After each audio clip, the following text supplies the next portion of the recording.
Arena, Quezon City team. Sir Paulo naman po tayo. Sir Paulo, ang latest development natin, we have 4 medals for the Philippines Sambo team in the recent Dutch Open Sambo Championships in Delfzijl, the Netherlands.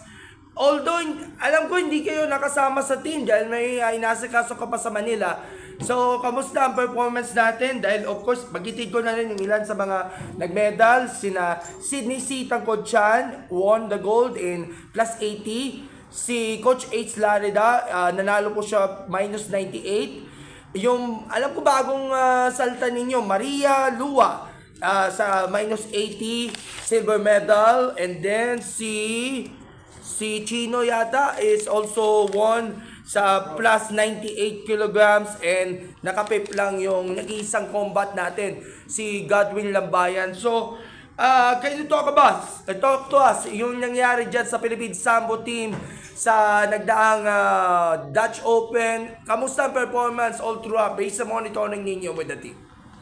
Although masyadong tumaas talaga yung level ng competition, I am very happy because tumaas din ang level ng ating performance ng ating mga athletes. Talagang ito world class kasi itong Netherlands, well known ito sila sa judo na mga Olympic level. Actually, marami silang Olympic gold medalist. Yung kinauna-unahan yata ng gold medal na si Anton Gising dyan galing sa Netherlands, Marco Singer. Basta di na natin mabilang, sobrang dami. Ngayon, itong mga athlete nila from judo is nag-entry ngayon dito sa Sambo. So that's why, especially si Chino, ito yung pinakamahirap. Ang ina-expect ko talaga si Chino mag-gold. Pero ang nangyari sa kanya, 2 weight category higher ang kanyang na-entryhan.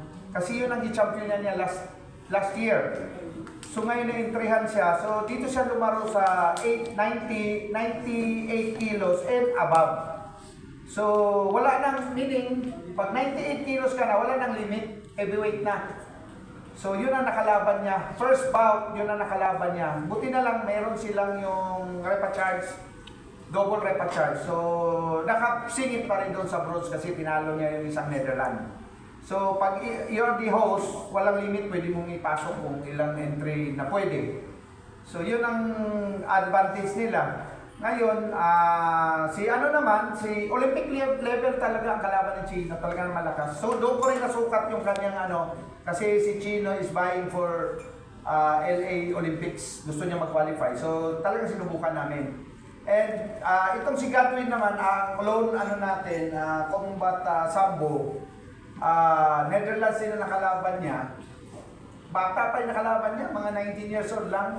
Na-timing siya, na tamaan siya sa mukha. Instead of knockdown, biglang na-knockout. So, we are very disappointed doon sa tawag ng referee. Pero ganun talaga ang laro Hindi natin iwasan ang gano'n. Yun ang paningin siguro ng referee kasi mas malapit siya. Pero I saw the video, parang hindi pa siya dapat knockdown lang. And si Sydney naman, doon ako kay Sydney humanga doon sa kanyang kalaban niya yung Germany. World class na judo din. Na talagang naunahan niya, may instinct siya dito sa leg locks. Leg lock niya yung although naunahan siya ng points, pero nahuli niya yung paa. So doon ako mga sa fighting spirit ng athlete natin. And itong si Lua from UST. Bali ito is player ni Coach Gege, one of our members of our UST Women's Judo team. Talagang naaliw ako doon kasi sobrang tapang ng bata. Kailangan lang i-develop and kailangan pa Coach G more maintindihan pa niya yung mas malalim pang understanding, mas malalim pang pag-unawa, especially in the competition. Kasi siyempre ito yung pinaka-first niya na nasabak na pinakamalaking competition. So siguro sa katagalan matututo rin siya. So, yun ang ano natin, yun ang report ko para doon sa performance ng mga artist natin. Nabanggit mo nga Sir Paulo na of course nang ibabaw pa rin yung fighting spirit ng bawat atleta natin. Kasama na rin si Godwin na although hindi siya nakapodium pero at least he represents well for our country. Pero at least meron kayong mga great areas of concern na kailangan nyo lang i-improve or i-adjust o yung mga techniques na kailangan awakan para at least sa susunod na competition na nakasalang at least makapag-uwi man lang muli, magtuloy-tuloy, maging consistent tayo sa mga medal finishes na natatamo ng ating Philippine Sambo team. Yes po, marami pa po nga dapat i-correct. And I forgot to mention, ito ang pinakamaganda. Kasi yung coach natin, bali yun na yung kapital natin eh. Pinusta pa natin. Nag-gold medal pala si Coach Ace Larida. This guy, 2-time straight na siya nag-gold dito sa competition. Dito sa Masters, minus 98 kg. So itong Masters, pag 40 and above ka, wala nang limit, hanggang 50 years old yata o 55 years old. So last year naglaro ako dito but hindi ako pinalan, nag-silver lang ako. Natalo ako ng Netherlands. But Coach Ace naging successful dito sa kanyang campaign sa open weight sa minus 98 kg. So last year nag-champion siya sa minus 88. This year, nag-champion sa minus 98. So, congratulations sa ating coach. So, napakagaling yung coach natin. Late bloomer, but napatunayan niya yung kanyang galing dito sa Dutch Open. This is actually the second international competition so far for the Philippine Sambo team because the last January, si Chino nag-compete sa Japan. Sa mga bagong viewers na hindi po nakakalam, walk us through sa nangyari din kay Chino dyan sa Japan. Doon sa Japan, napakaganda nun kasi si Chino, all Japan yun eh. So, yung tournament na yun talagang recognized by our TIAS.